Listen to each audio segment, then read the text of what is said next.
الله الرحمن الرحيم حسبنا الله ونعم الوكيل نعم المولى ونعم النصير الحمد لله الذي لم يتخذ صاحبة ولا ولدا ولم يكن له شريك في الملك ولم يكن له ولي من الذل وكبره تكبيرا الصلاة والسلام على سيدنا ومولانا بالقاسم محمد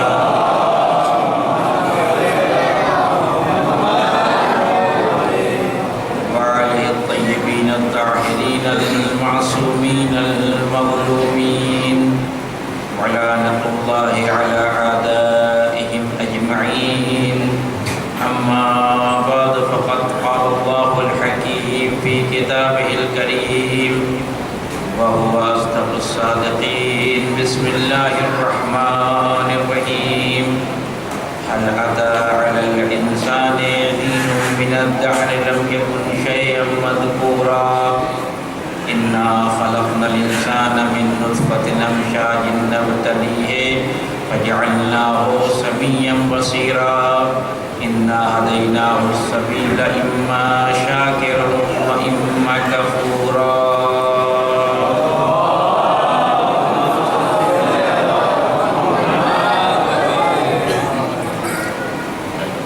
پروردگار عالم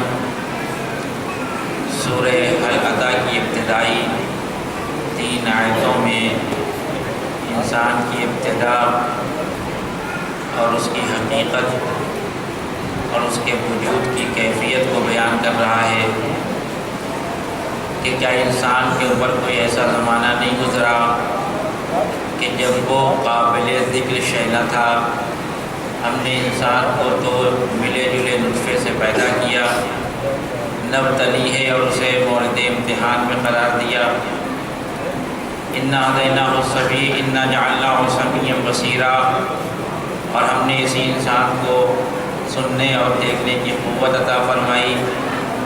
انا ہدیناہ السبیل، ہم نے اسے ہدایت کے راستے دکھا دیے.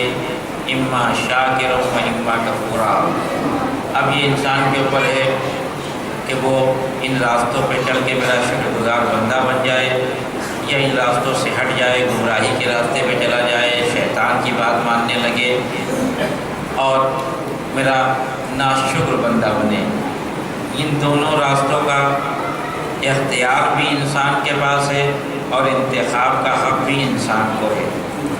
ہم کسی طرح کی کوئی مجبوری انسان کے سامنے لا کے نہیں رکھیں گے، اس کے اوپر کسی طرح کا کوئی جبر نہیں کریں گے. وہ جس راستے کو استعمال کرنا چاہتا ہے وہ کر لے، ہم منع کرنے والے نہیں ہیں. ہاں اتنا ضرور ہے کہ وہ اگر ہدایت کے راستے پہ جائے گا تو ہم ہدایت کے لیے لوگوں کا انتظام کر دیں گے. وہ اگر گمراہی کے راستے پہ جائے گا تو وہاں بھی انتظام موجود ہے شیطان کی شکل میں. کوئی یہ نہ سوچے کہ ہدایت خدا کرتا ہے اور گمراہی کسی اور کی طرف سے. اسباب وہیں سے فراہم ہوتے ہیں. تو نہ پہلے دن شیطان کو رسیوں میں جکڑ دیتا اور زمین پہ نہ آنے دیتا تو یہ ساری مشکلات ہمارے سامنے پیش نہ آتی. لیکن اللہ نے جیسے جناب آدم اور جناب حوا کو اس زمین پہ بھیجا، ساتھ میں حضرت شیطان کو بھی لگا دیا کہ آپ ان کے ساتھ لگے رہیے. تبھی پہچانا جائے گا کہ انسان کتنا باکمال ہے. آج مجھے جو بات عرض کرنا ہے آپ کی خدمت میں وہ تھوڑی سی دقیق ہے. میں بہرحال کوشش یہ کرتا ہوں کہ اگر دقیق بات بھی ہو تو اسے بہت آسان انداز میں پیش کیا جائے، لیکن بہرحال آج کا جو مرحلہ ہے وہ بہت سخت ہے. میں بہت کوشش کروں گا اپنے بھائیوں کے لیے، بہرحال بزرگان تو مجھ سے بہتر جانتے ہیں ان سارے مسائل کو، لیکن نوجوانوں کے لیے کوشش کروں گا کہ جتنا آسان ہو سکے. میں نے بہت کوشش کی، محنت کی آج اس مطلب کو جو آپ کی خدمت میں آج مجھے عرض کرنا ہے پیش کرنے کے لیے. میں نے بہت اس میں ورک کیا ہے اور اس کے بعد بھی اگر میں اپنی بات کو صحیح طریقے سے نہ پہنچا پاؤں، کسی جوان کو اگر کوئی شک و شبہ رہ جائے تو بعد میں بغیر کسی تکلف کے مجھ سے پوچھ سکتا ہے. کیونکہ انسان اس دنیا میں آیا ہے تو اسے انسان بن کے جانا ہے، نہ اسے حیوان بن کے جانا ہے، نہ ملک بن کے جانا ہے۔ نہ حیوان بننے میں کوئی امتیاز ہے اور نہ ملک بننے میں کوئی امتیاز ہے۔ انسان کا اصل امتیاز یہ ہے کہ وہ انسان بن کے اس دنیا سے جائے۔ لیکن انسان کے راستے کی سب سے بڑی مشکل جو اس دنیا میں موجود ہے وہ شیطان ہے۔ اور ہم لوگوں کو کوئی بہانہ مل جاتا ہے، کوئی غلط کام کیا، شیطان نے بہکا دیا، کوئی غلطی ہو گئی، ایک دن نماز چھوٹ گئی، دل نہیں کر رہا تھا پڑھنے کا، چھوڑو نہیں پڑھیں گے، بعد میں کوئی پوچھے گا لیکن شیطان نے بہکا دیا۔ یعنی اپنی غلطی کو شیطان کے دوش پہ رکھ کے ہم سوچتے ہیں کہ ہم بچ جائیں گے۔ اسی لیے ایک سوال کیا جاتا ہے، روایت سنی ہوگی آپ نے کہ جب ماہ رمضان المبارک آتا ہے تو ایک مہینے کے لیے اللہ شیطان کو بند کر دیتا ہے، وہ زمین پہ نہیں آ سکتا، اس کو یعنی زمین سے مراد یہ کہ وہ انسانوں کو نہیں بہکا سکتا، ایک مہینے کے لیے اسپیشلی اس کو قید کر دیا جاتا ہے۔ پھر لوگ آگے پوچھتے ہیں مولانا صاحب جب قید ہے تو یہ اتنے لوگ روزہ کیوں نہیں رکھ رہے ہیں؟ شیطان تو بہکانے آ نہیں رہا ہے تو پھر یہ روزہ کیوں نہیں رکھتے بھائی؟ مولانا اگر ایک مہینہ شیطان بند ہے تو ایک مہینہ تو سب کو نماز پڑھنا ہی چاہیے، لیکن ہم تو بہت سے ایسے لوگوں کو دیکھتے ہیں جو سال میں بس 2 بار نماز پڑھتے ہیں، یا عید کے موقع پہ یا بقرعید کے موقع پہ۔ تو پھر پروردگار نے یہ جو کہا کہ ہم ایک مہینہ شیطان کو بند کر دیتے ہیں، پروردگار نے باہر والے شیطان کو بند کیا ہے۔ ہمارے نفس کے اندر جو شیطان بیٹھا ہے وہ بند نہیں ہوا ہے، وہ کھلا ہوا ہے، وہ ہمیشہ کھلا رہے گا۔ اگر وہ بند ہو گیا تو ہماری زندگی ختم ہو جائے گی۔ آج چونکہ ساری گفتگو انشاءاللہ اسی مرحلے پہ ہوگی، جیسا میں نے پہلے آپ کے ذہن کو آمادہ کر دیا کہ آپ آمادہ ہو جائیں کہ شیطان ہم کو بہکاتا ہے، اس میں کوئی شک نہیں ہے، اور انتہائی نالائق ہے، نہ جانے کون کون سی باتیں ہمارے ذہن میں لا کے رکھ کے ہم کو گمراہ کر دیتا ہے۔ لیکن ہر مرحلے میں فقط شیطان نہیں ہوتا، ایک اس سے بڑا شیطان ہمارا نفس ہے۔ حقیقت یہ ہے کہ جس نے اپنے نفس کے اوپر قابو پا لیا، دنیا کا کوئی پہلوان، کوئی شجاع، کوئی طاقتور، کوئی پیسے والا، کوئی ہمت والا ایسے انسان کو شکست نہیں دے سکتا جس نے اپنے نفس پہ قابو پا لیا ہو۔ اسلام کے جتنے احکام ہیں آپ اٹھا کے دیکھ لیجئے، سب کے پیچھے ہدف اور ریزن یہ ہے کہ انسان اپنے نفس کو اپنے قابو میں کر لے، ورنہ یہ 14-15 گھنٹے کی بھوک جو رمضان میں ہم آپ برداشت کرتے ہیں، یہ کس لیے؟ اس لیے کہ معدہ ٹھیک ہو جائے، اس لیے کہ کولیسٹرول گھٹ جائے، اس لیے کہ شوگر کم ہو جائے، اس لیے ہے ہی نہیں۔ ہو سکتا ہے کسی کے روزہ رکھنے سے شوگر بڑھ جائے، ہو سکتا ہے کسی کے کولیسٹرول بڑھ جائے شام کو جب پھلکیاں اور چنا اور چکنی چیزیں کھائیں، لیکن ان کو روزہ تو رکھنا ہے۔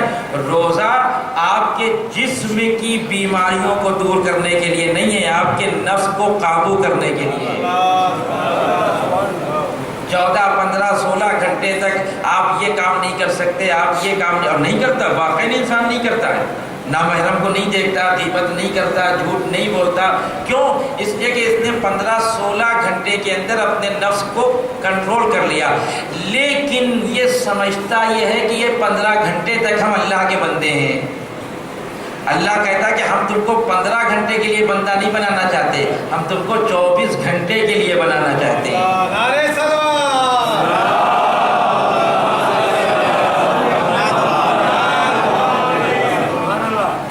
ہم نے تمہیں 1 مہینے کی مہلت دی ہے پریکٹس کرنے کی، مشق کرنے کی، تمرین کرنے کی، کہ تم 1 مہینے تک 15-16 گھنٹے نامحرم سامنے سے گزر ہی نہیں دیکھیں گے، کیوں؟ اس لیے کہ روزہ رکھے ہوئے۔ کسی نے کہا آئیے بیٹھے، نہیں آپ کے ساتھ نہیں بیٹھیں گے بھائی، آپ غیبت کرتے ہیں۔ تو سوال یہ کہ 15 گھنٹے تک یہ اثر کیوں رہتا ہے، اور 15 گھنٹے کے بعد پھر جیسے ہی مغرب کا وقت آتا ہے اور تورع بٹنے کا مسئلہ آتا ہے، افطاری بٹنے کا مسئلہ آتا، شروع ہو جاتی ہے بات، اچھا ہم کو کم دیا، فلاں کو زیادہ دے دیا، یہ فوراً پھر سے وہ نفس آ جاتا ہے گمراہ کرنے کے لیے۔ لہذا انسان کی ساری کوشش یہ ہونا چاہیے کہ وہ اپنے نفس کو قابو میں کر لے. خدا شاہد ہے، اگر کسی نے یہ کام کر لیا کوئی اس کو شکست نہیں دے سکتا، اور اگر کوئی یہ کام نہ کرے اور دنیا کے بڑے سے بڑے درندے کو اپنے قبضے میں کر لے تو وہ کامیاب نہیں ہے، کبھی کامیاب نہیں ہو سکتا. اگر اس نے نفس سے بڑا کوئی درندہ نہیں ہے، نفس سے بڑا کوئی جانور نہیں ہے، نفس سے بڑا کوئی شیطان نہیں ہے. آپ سوچیں گے میں کیسی باتیں کر رہا ہوں، میں آپ کو ایک منزل تک لے جانا چاہتا ہوں. مرحوم مولانا روم نے ایک واقعہ نقل کیا ہے، وہ واقعہ سن لیجئے پھر میں بحث کو آگے بڑھاؤں. ایک صلوات پڑھیں محمد والے محمد.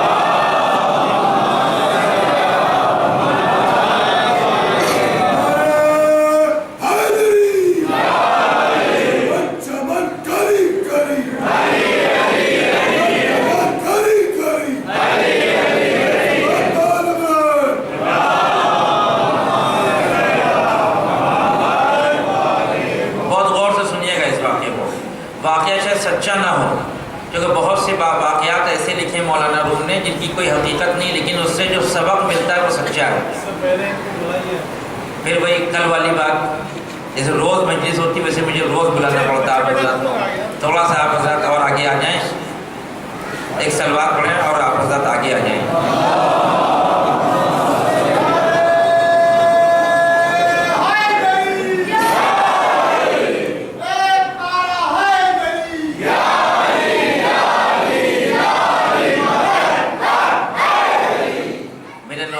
اس واقعے کو بہت غور سے سنیں گے، سب بالکل کلیئر ہو جائے گی بات میری، جو میں نے اتنی دیر سے 5-7 منٹ میں نے یہ تمہید باندھی ہے اسی واقعے کے لیے. مولانا روم اپنی مثنوی میں لکھتے ہیں کہ ایک شخص تھا، اس کے 2 بیٹے تھے، دونوں جوان تھے اور زندگی گزر رہی تھی. باپ کی ایک دکان تھی پرچون کی، جنرل اسٹور، اسی سے جو کمائی ہوتی تھی حلال رزق جو آتا تھا دونوں بیٹوں کو کھلاتا تھا. زندگی گزر رہی تھی، کوئی مشکل نہیں تھی. اچانک باپ کا انتقال ہو گیا، باپ مر گیا، اب یہ دونوں بچے یتیم ہو گئے. اب مسئلہ یہ تھا کہ دکان ایک تھی اور لڑکے 2 تھے، میراث کا کیا ہوگا؟ یہ بھی ایک مسئلہ ہے ہمارے آپ کے معاشرے میں، بہت سنگین مسئلہ ہے یہ، کہ باپ کے مرنے کے بعد بیٹے یہ سوچتے ہیں کہ سارا حق ہمارا ہے، بہنوں کا ہے ہی نہیں. اور پھر اسی زمین پہ خوب نماز پڑھی جاتی ہے، خوب روزہ رکھا جاتا ہے، خوب عبادت کی جاتی ہے. اگر بہنیں اجازت نہ دیں اپنے حق میں تو جائز نہیں اس زمین پہ نماز پڑھنا.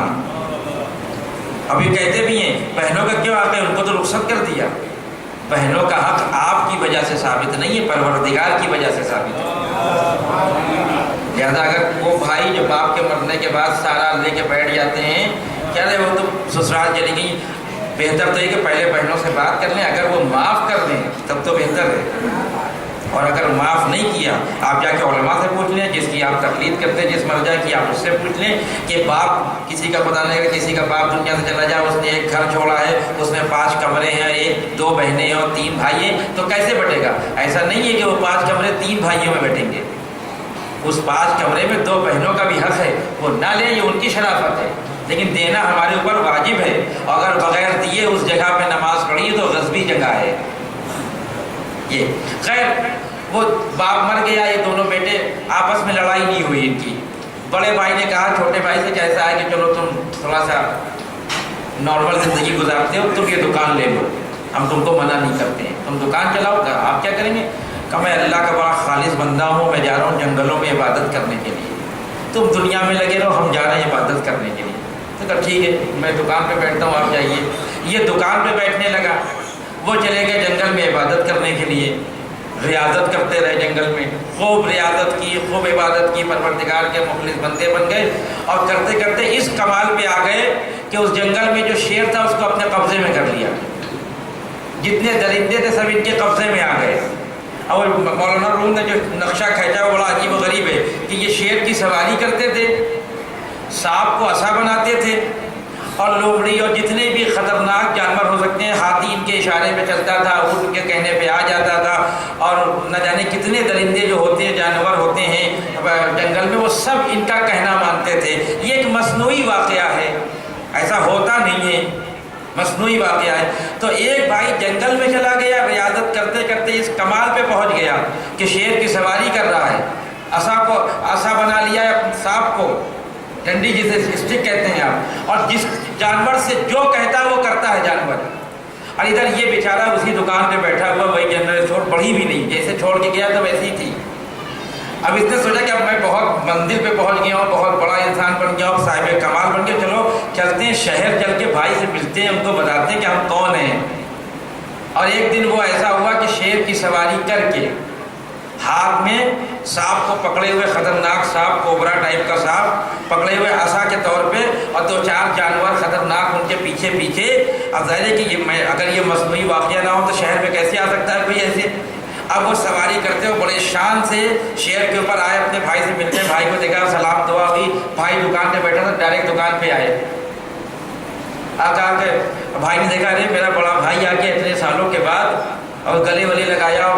اب وہ گھبرا رہا ہے کہ شیر ہے، گھبراؤ نہیں، یہ سب میرے متی ہیں، تمہیں کچھ نہیں کریں، تم میرے بھائی ہو، شیر کی ہمت ہے کہ تمہیں مارے، سانپ کی ہمت ہے تمہیں کاٹ لے، یہ سب میرے غلام ہیں، تمہیں کیا معلوم ہم نے اتنے دن میں کیا کر لیا؟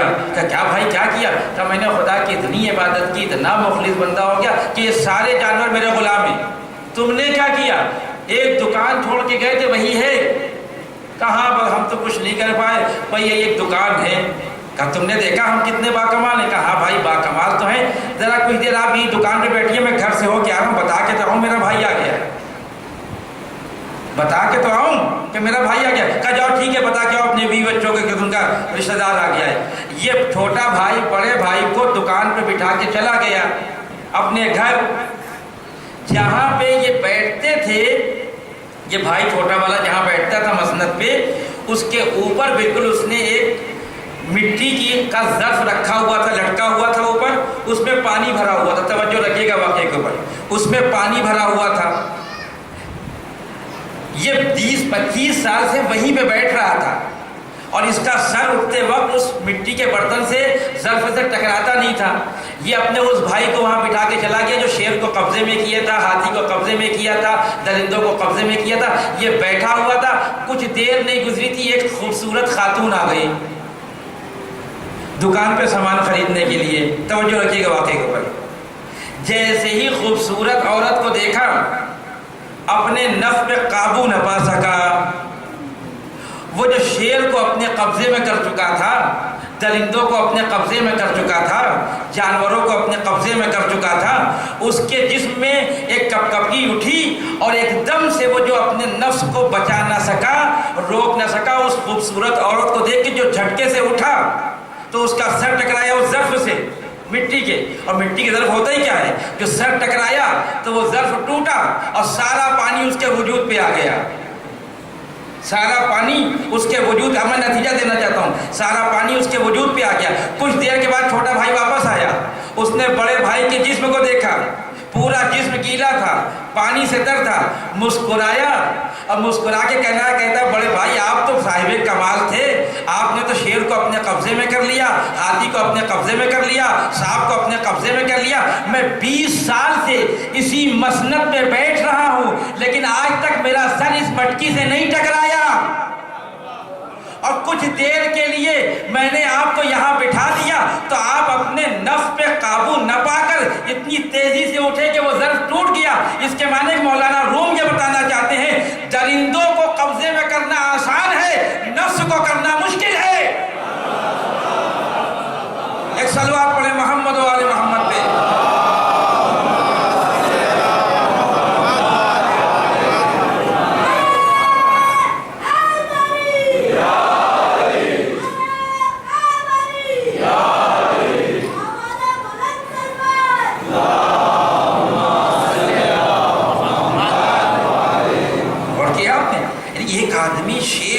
اب شیر کو جو قبضے میں کر لے، یہ فن ہوتا ہے نا ایک، لیکن کیا کیا، ایک خاتون کی خوبصورتی کو دیکھ کے اپنے نفس کو نہیں روک پایا، وہ پانی مٹکی کا سارا اس کے وجود کے اوپر آ گیا۔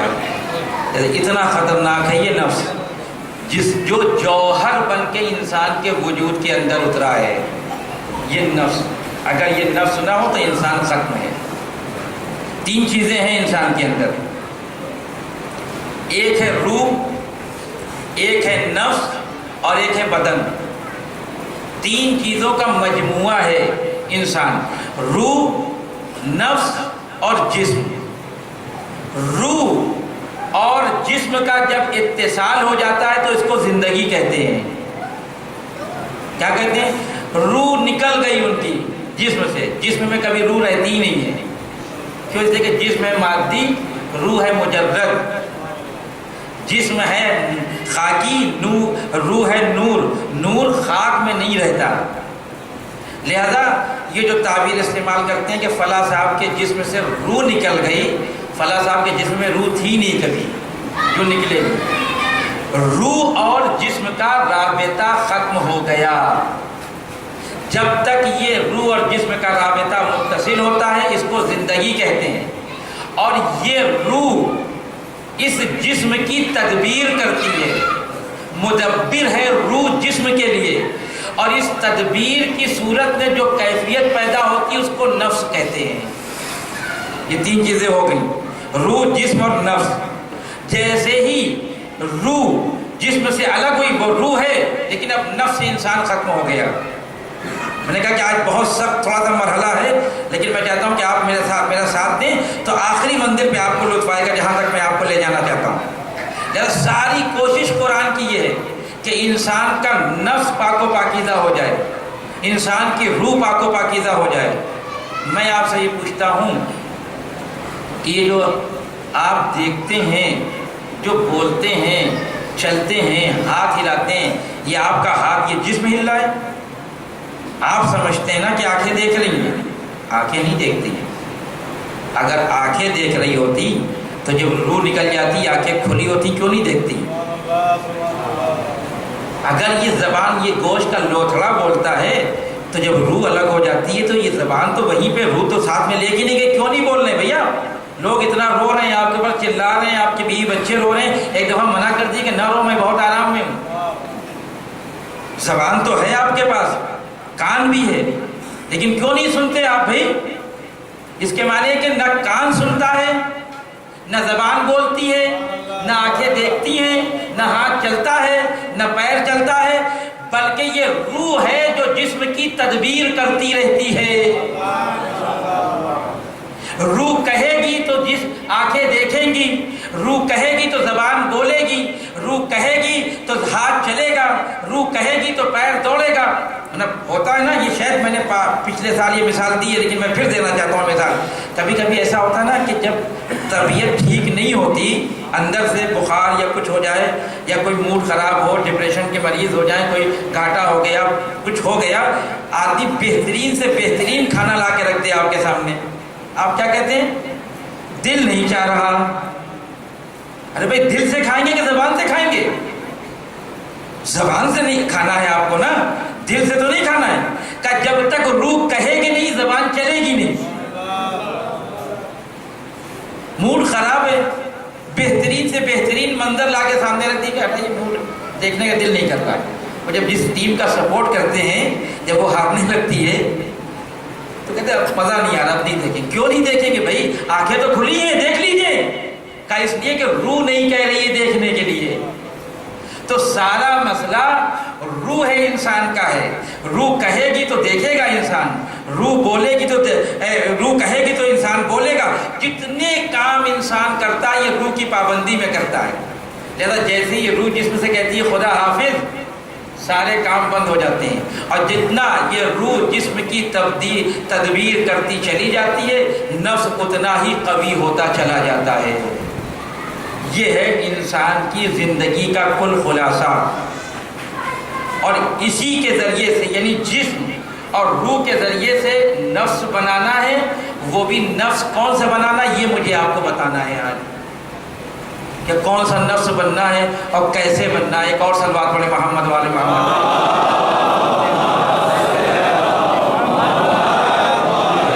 میں نے پھر کہا کہ اگر میری بات واضح نہ ہو سکے، میرے الفاظ کچھ ثقیل ہو جائیں تو نوجوانوں سے گزارش ہے کہ وہ بعد میں مجھ سے پوچھ سکتے ہیں۔